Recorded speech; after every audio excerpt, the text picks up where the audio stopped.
Jessica Martinez was tracking a routine weather satellite when every screen in NASA's mission control went dark. The last image captured showed something impossible. A mass of objects materializing just beyond Jupiter's orbit, each one larger than any space station humanity had ever built. "Tell me I'm not the only one seeing this," she called out to her colleagues, but the room had already erupted into controlled chaos. 20 years of training for this exact scenario kicked in as emergency protocols were initiated. Within minutes, similar reports flooded in from every major space agency around the globe. The Chinese Space Administration lost contact with their Tiangong station. The European Space Agency's Deep Space Network went silent. Russia's entire satellite network disappeared from their tracking systems. At first, the public noticed only minor inconveniences: GPS glitches, streaming services buffering, weather apps showing strange patterns. But as cell phone signals began to fail and internet connectivity became sporadic, a creeping sense of unease spread across the planet. Admiral James Harrison stood before the hastily assembled Joint Chiefs, his face illuminated by emergency lighting, as he delivered the news they had all secretly prepared for.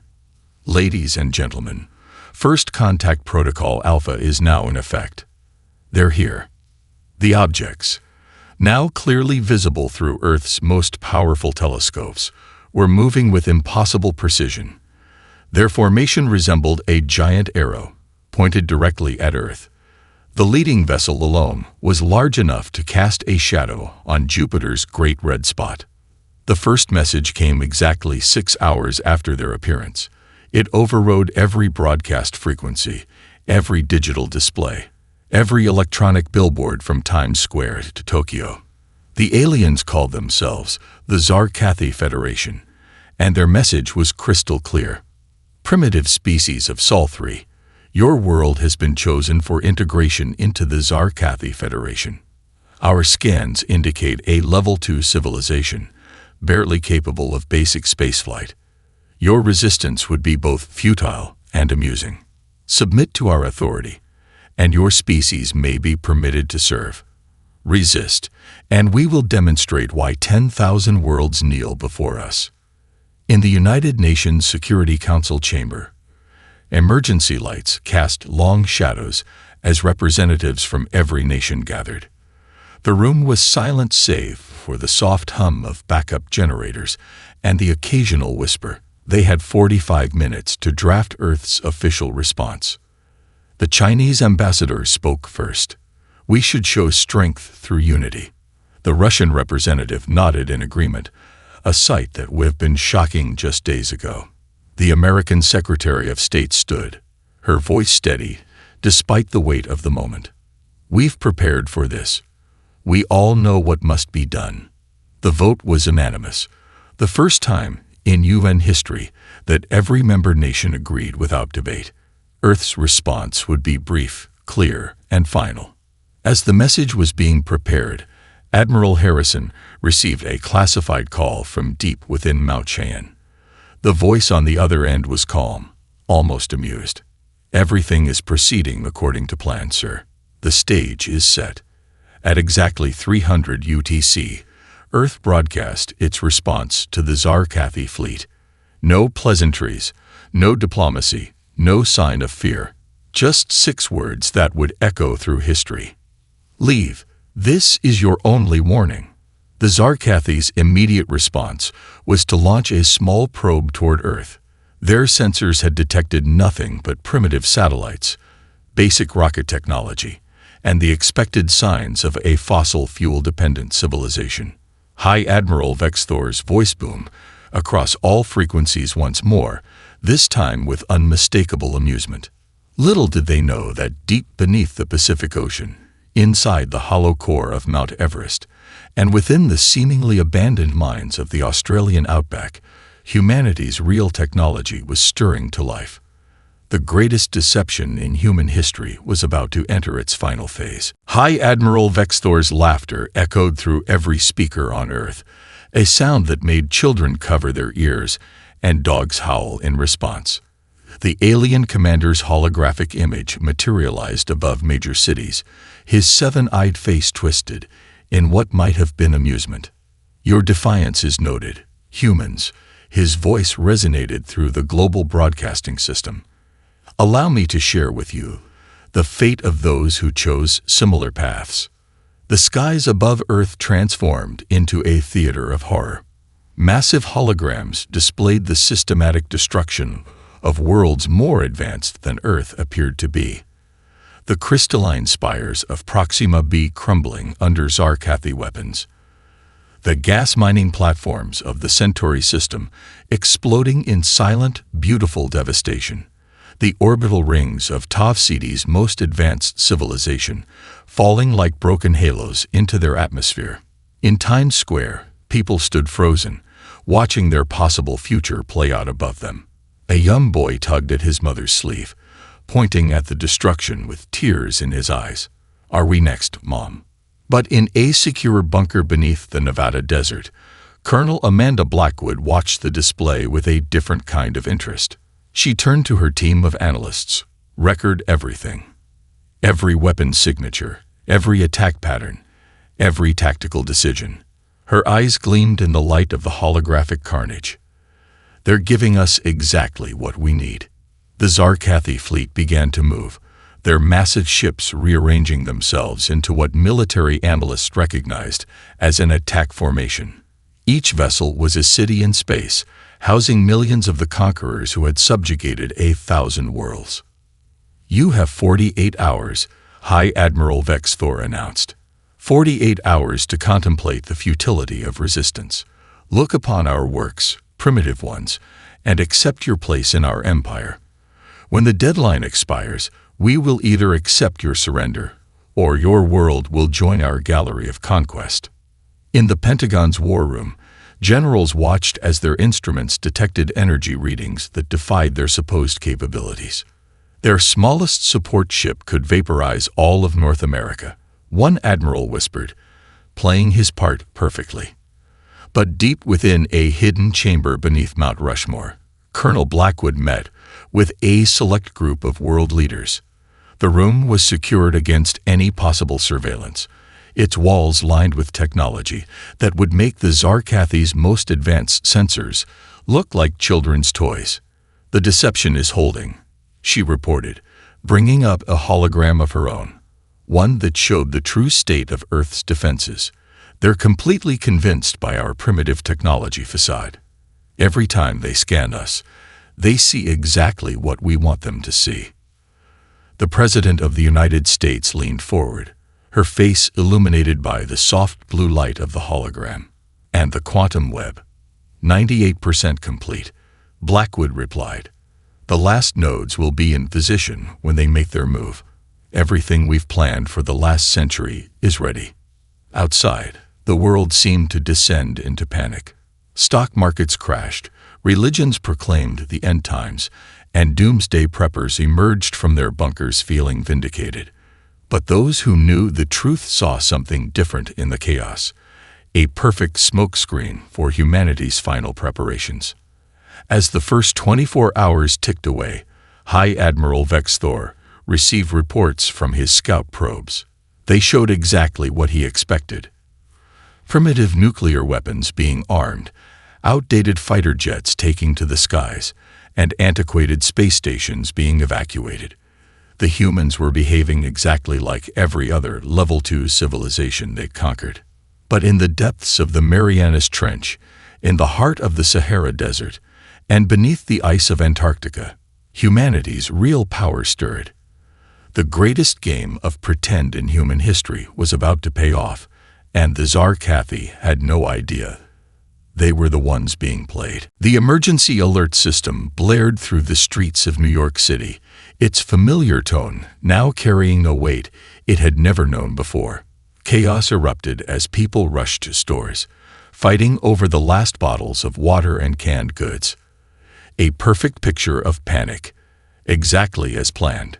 Colonel Amanda Blackwood watched the carefully orchestrated chaos from her office deep within the hidden complex of Mount Rushmore. The riots were staffed by trained actors.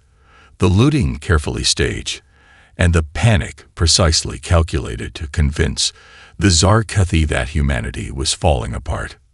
"Status report," she commanded, and her global command center hummed to life. Hidden screens emerged from what had appeared to be solid rock walls, each displaying a different aspect of Earth's true defense network. "Pacific Basin installation is go," reported Admiral Chen from his post 20 miles beneath the Marianas Trench. "The quantum resonators are charged and ready. The aliens still think they're detecting underground magma movements." Antarctic base reporting in. Captain Rodriguez's voice crackled through a channel that didn't officially exist. "Our research station cover is holding. They just scanned us again. All they see is a bunch of scientists studying penguins and ice cores." Blackwood allowed herself a small smile. Humanity's greatest achievement wasn't their advanced technology. It was their ability to hide it for over a century. Every major technological breakthrough had been carefully concealed, every scientific advancement wrapped in layers of deception. The nuclear power plants, scattered across the globe, were actually zero-point energy harvesters. Common cell phone towers doubled as quantum entanglement nodes. Even the International Space Station was far more than it appeared, its seemingly primitive solar panels concealing technology that could bend space itself. A junior officer burst into the command center, his face flushed with excitement. "Colonel, you need to see this. The Zarkethi just launched another probe. They're doing a deep scan of the Atlantic Ocean." Blackwood's heart raced, but her voice remained steady. "Initiate Protocol Omega-7. Let's give them something interesting to find."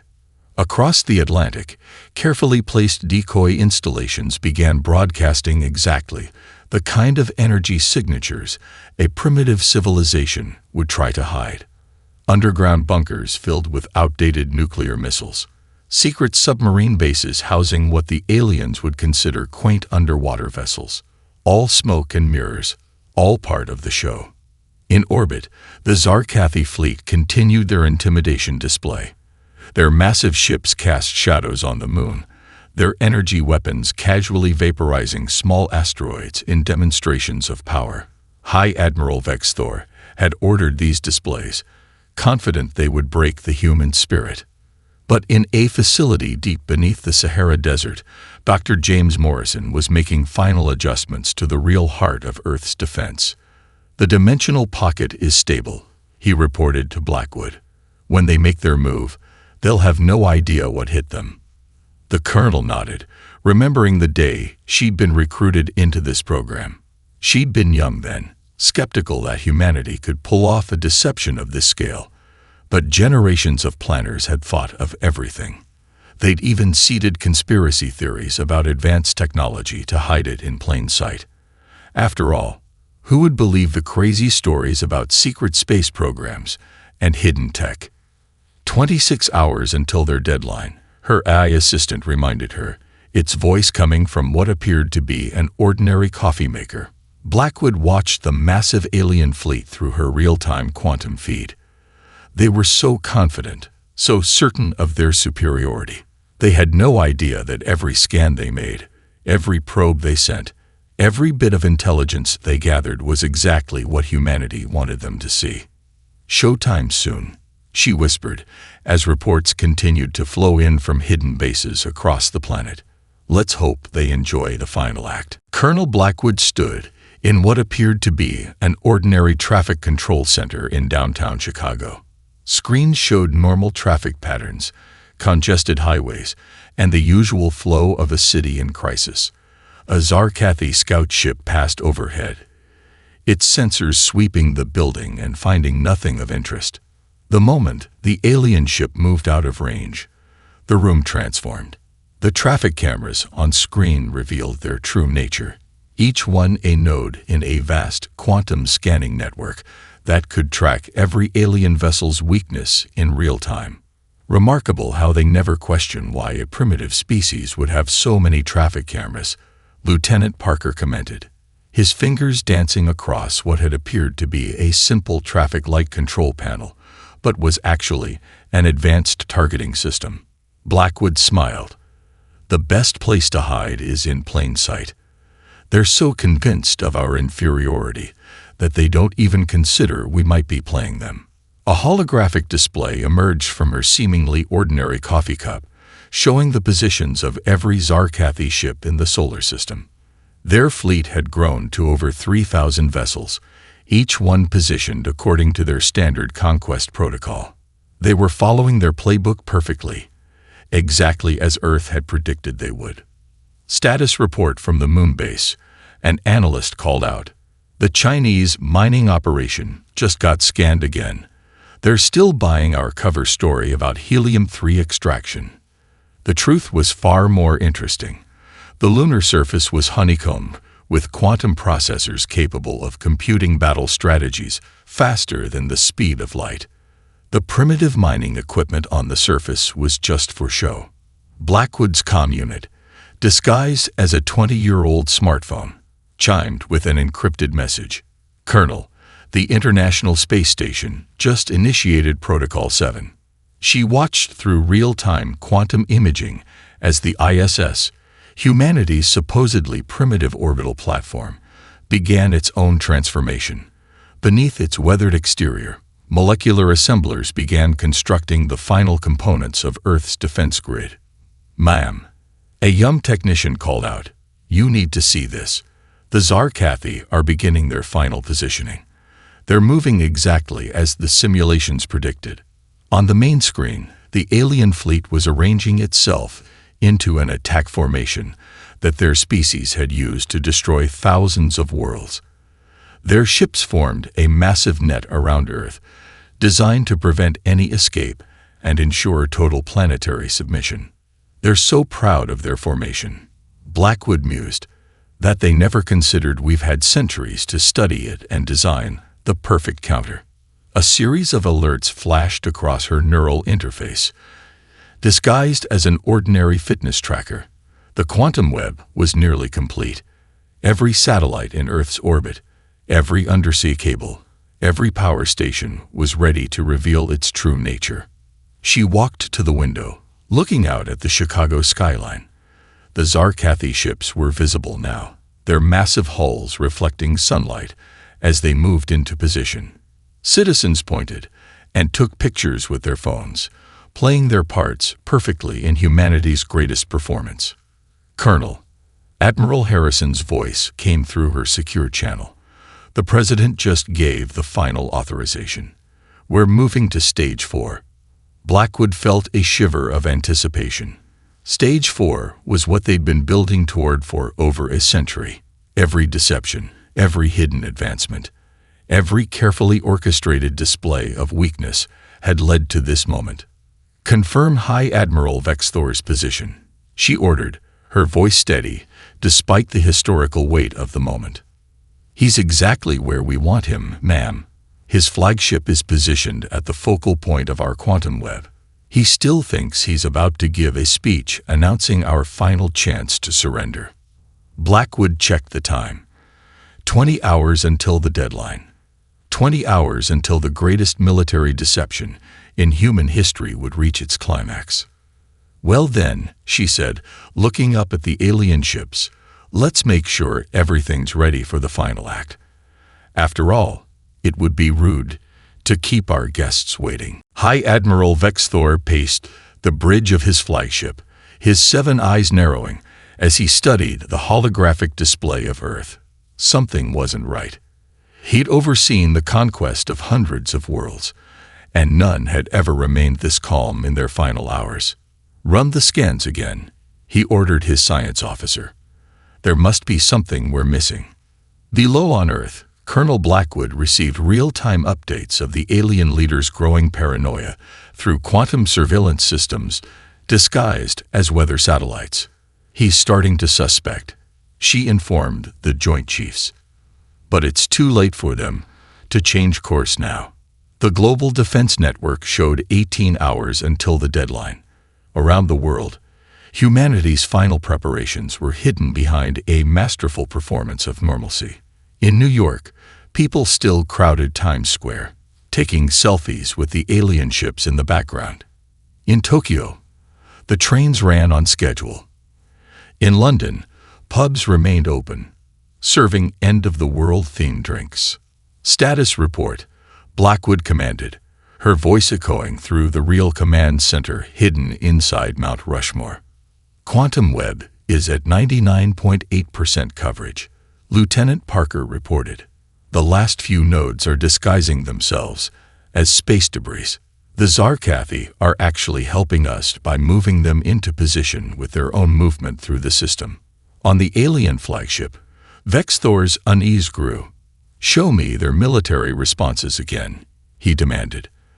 The displays showed what appeared to be Earth's pathetic attempts at defense.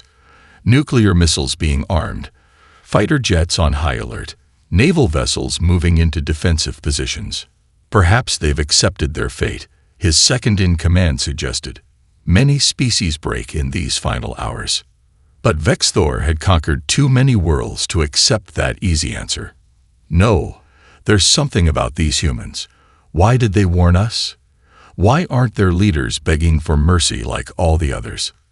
In the Marianas Command Center, Dr. Morrison made the final adjustments to the dimensional pocket generator. What the Zarkathi saw as regular seismic activity was actually the power-up sequence for a weapon that could fold space itself. "Remember," Blackwood's voice came through the quantum comm, "we only get one shot at this. The moment they realize what we're really capable of, everything changes." Above the North Pole, a Zarkathi scout ship detected an unusual energy reading. But when they investigated, they found only an outdated research station studying climate change. The reading vanished, dismissed as a sensor malfunction. The scout ship's crew never realized they'd just glimpsed the edge of humanity's true power grid. 12 hours, the global defense AI announced through secure channels.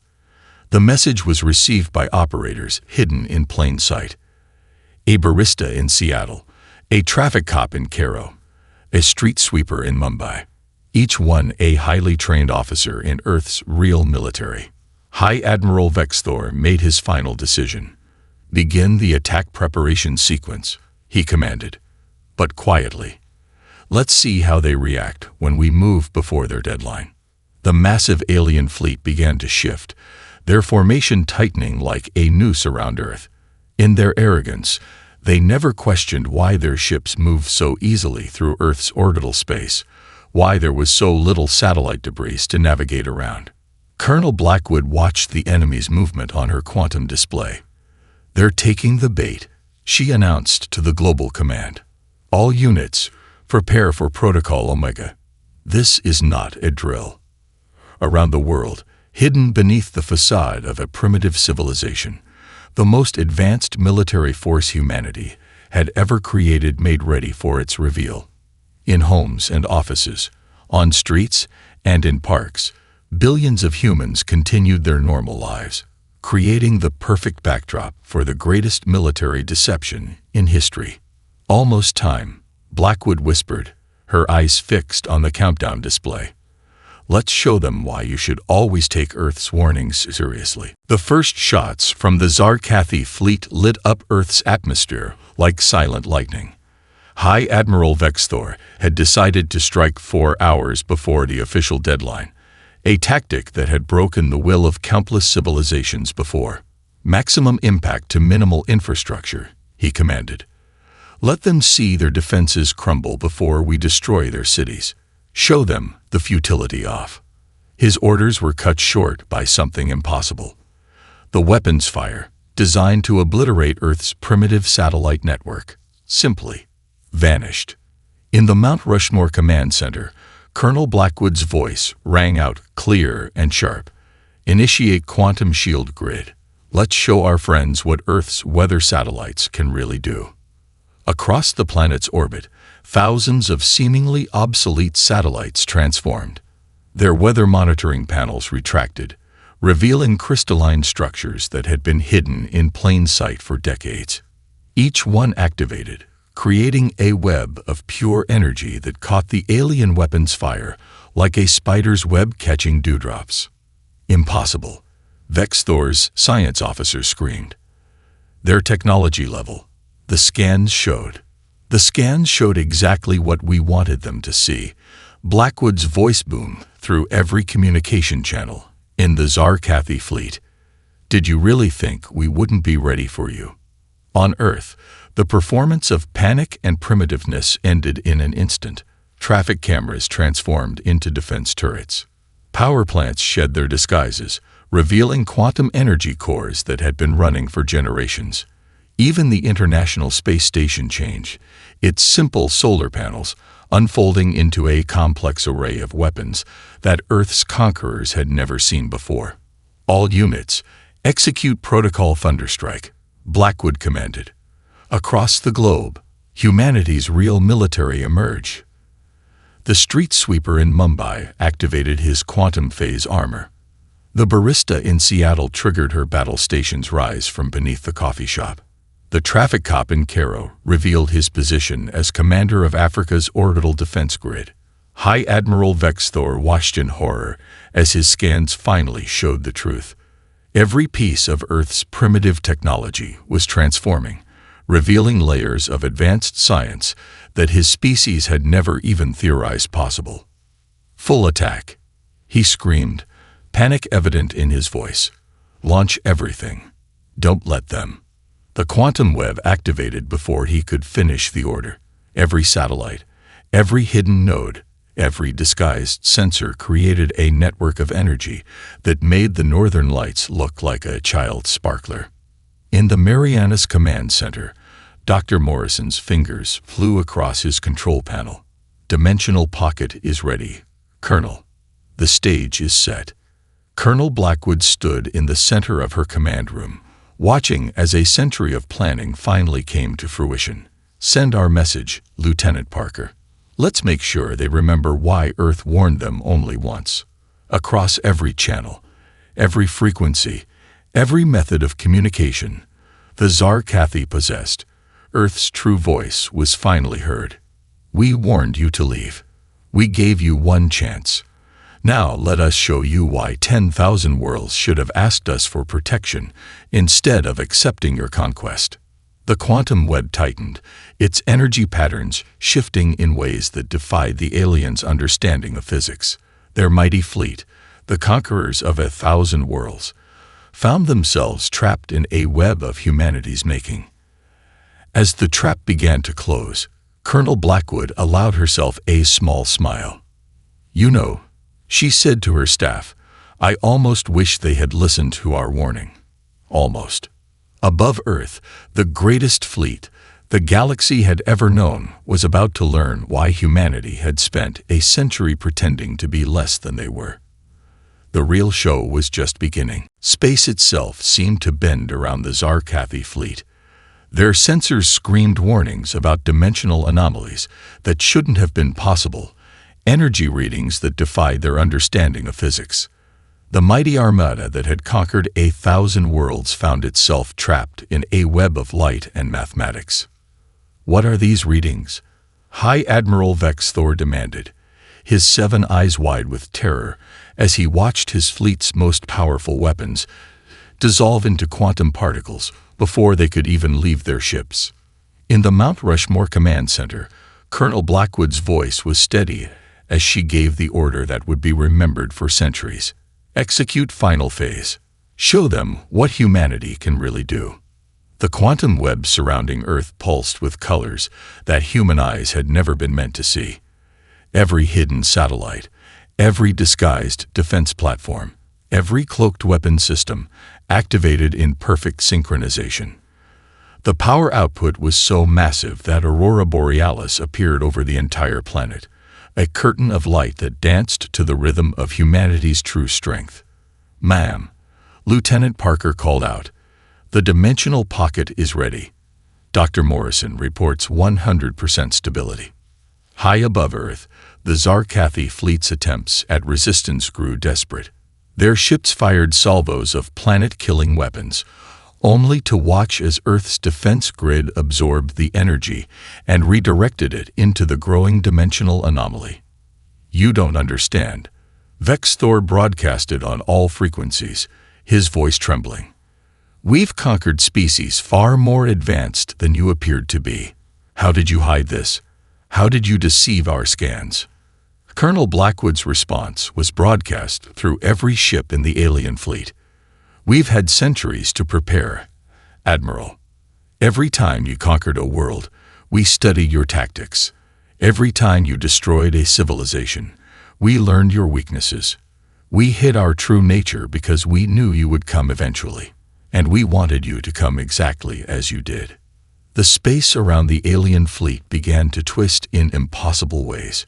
Ships larger than cities found themselves being pulled into a pocket of reality that humanity had engineered specifically for this moment. All ships, emergency retreat. Vex Thor ordered, but his command came too late. The quantum web had already sealed every possible escape route. From her command center, Colonel Blackwood watched as the most advanced AI ever created by human hands calculated the final sequences. It's time to show them why Earth only warns once, she said. Execute dimensional fold. The effect was beautiful and terrible to behold. The space around the Zarkathi fleet began to fold like origami made of reality itself. Ships that had laid waste to entire star systems were compressed into a pocket universe of humanity's design. This is impossible. The last transmission from Vex Thor's flagship echoed through the command center. You were primitive. You were. We were patient, Blackwood responded. We were careful. And most importantly, we were ready. The final stage of the trap activated.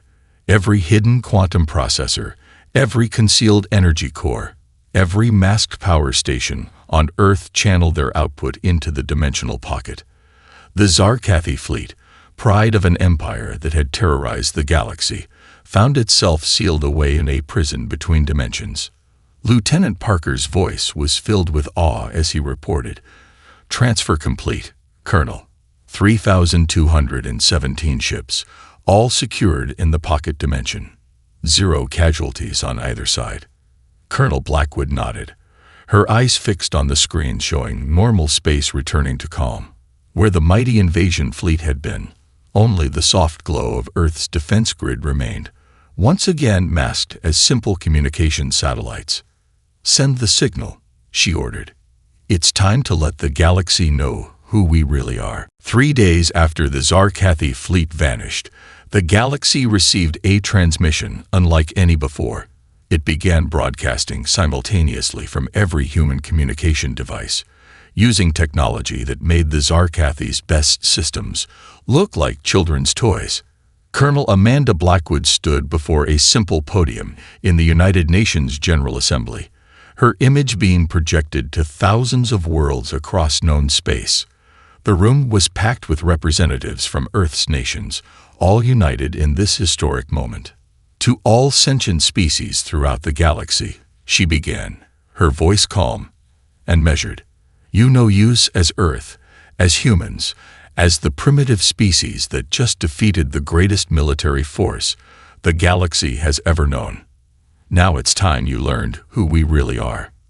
Quantum projectors hidden in plain sight for decades activated, showing the true extent of human technological achievement. The holographic display revealed massive defense networks, dimensional engineering facilities, and scientific advances that most species had never even dreamed possible. "For centuries, we watched as the Zarkathi Empire expanded," she continued. "We saw them crush civilizations, destroy worlds, and force their will upon the galaxy. We could have stopped them earlier, but we needed to understand everything about them first. So we waited, we learned, and we prepared." In orbit, Earth's satellite network dropped its primitive disguise completely, revealing a defense grid that spanned not just Earth's orbit, but the entire solar system.